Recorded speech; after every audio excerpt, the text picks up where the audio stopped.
Getting an alcohol drink package is not always the best thing to do while booking your cruise. Let's talk about some of the downsides. This is Daryl. And Aaron. On Cruising with D&E. Let's get started talking about some of those downsides. Obviously, you got the high upfront costs, and that's kind of a downside. And you got to think about how much alcohol are you going to drink. If you're only going to drink a beer or a glass of wine a day, hey, there's ways to get around that. You can actually go to the casino, and if you play, you can get a beverage.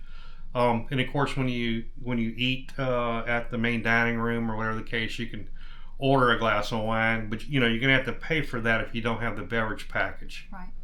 And if you're on a shorter cruise, sometimes is it worth getting a drink package because you're not going to be on the boat for that long. So maybe just purchasing them, here and there might be more economical, especially like Daryl said, if you're not a big drinker, if you just drink a beer here or there. But remember, there's two things. It also comes with other kinds of beverages. Whether it's soft drinks or Coca-Cola or water, and maybe even coffee, maybe even specialty coffee, depending upon the package. So that's the point number one. Number two is some cruise lines require both parties in a guest room or in a cabin. If one gets the beverage package, the other has to as well. Anyone in the cabin 21 or older, and I'm 99.9% sure it's all across all cruise lines now. Yeah, so there can be some real upfront cost. And hey, if you drink a few a day while you're on your nice cruise, maybe it's right to do the drink package, but it's not always the right thing to do. No. So the other maybe negative is exclusions and price caps. So maybe you only drink top shelf, and the more expensive brands, and there's like a $12 or $15 cutoff.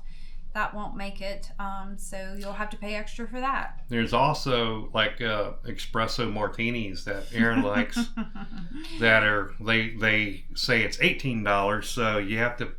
And $15 is the cap on that particular cruise, and so we had to pay $3 for her to get that espresso martini.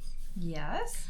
And then the exclusions, sometimes, certain cruise lines have a drink of the day that might not be included in that, or there may be a specialty cup or holder, that you could get with a special drink in it. It won't be. So sometimes, although you have that drink package, other things aren't included in it. Now, recognize the beverage package doesn't necessarily gonna work for you in some specialty restaurants. And what we mean is, if you try to order an entire bottle of a very expensive wine, again, there's that cap for the price, and so sometimes you got to deal with. You're gonna have to accept whatever they got, basically. Right. If you ask for a Pinot Noir, they're going to bring you their Pinot Noir and pour it. They're not going to give you the whole bottle either. Right. Yeah, so just some kind of exclusions sometimes that are down sides of the beverage package. Another issue you may run into, depending on the cruise line, is a daily limit of the amount of drinks that they will serve you. Yeah, and I mean, we've never hit the limit, obviously. But there's a certain limit. I don't know if it's 10 day. Or 15 maybe drinks per day. They're just going to cut you off because you probably don't need to be drinking that much anyhow. Right. But like I said, we've never hit that limit before. And in some things, just in depending upon the cruise line, NCL would always give doubles.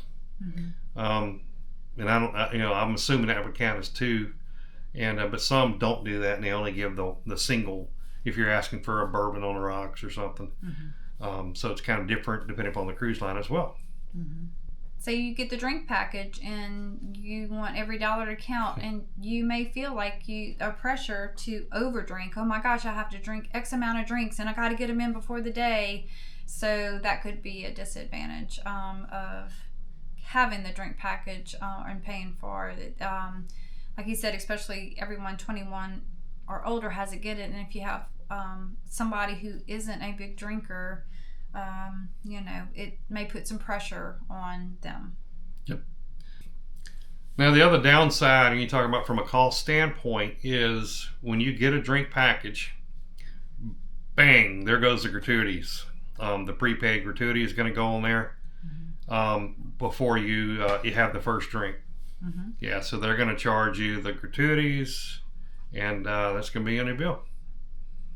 So it's more than, like I said, it's more than just the beverage package. They're adding to it the gratuities for the bartenders and everybody else that may be involved in the back office here too. Right. Also, there's a possibility that it's not valid in all locations, such as their own private island. We were at one cruise line's private island, and we had the drink package, but the drinks on the island was not part of that. You had to pay extra for any alcohol drinks that you had there because it was something with the actual country that it was part of. So just be aware of where your drink package is accepted. Yeah, and if you take a look at, sometimes your ports of call may be a little bit different, have different rules, and your where your cruise terminal is as well. It's like you got Galveston, and there's they don't allow liquor to be served up to some point till they get out from into international waters. Yeah.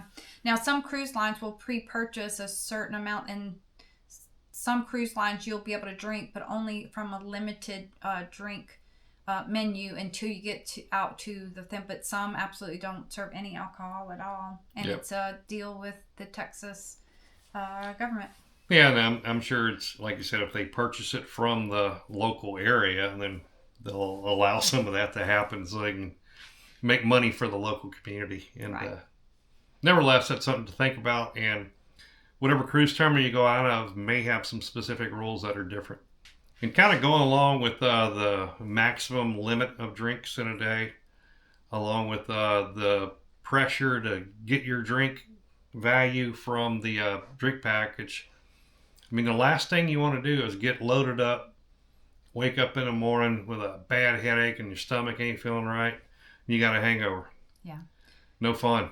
Especially on a ship that's rocking a little bit. You may not normally have seasickness, but if you're hungover, you're going to feel it rock a little bit. So don't ruin your cruise. Don't do it you get on that ship and you're so excited, and the first thing you want to do is hit the bar, and if you have a hangover that next day, I mean, you take the potential of maybe missing out on many fun things for the rest of your cruise. So know your limit and stick to your limit.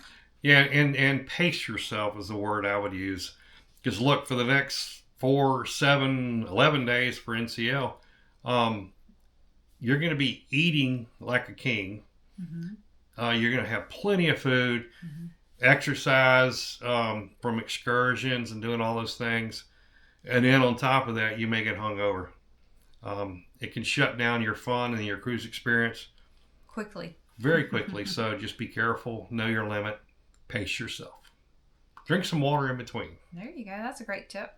And just touching on the drink package financials, if you purchase it ahead of time, it's worthwhile checking from the point you purchase it and you come up toward the cruise. They may change or discount, so you can always kind of look at that. But the reality is, if you wait till you get on the cruise ship, it'll be more expensive.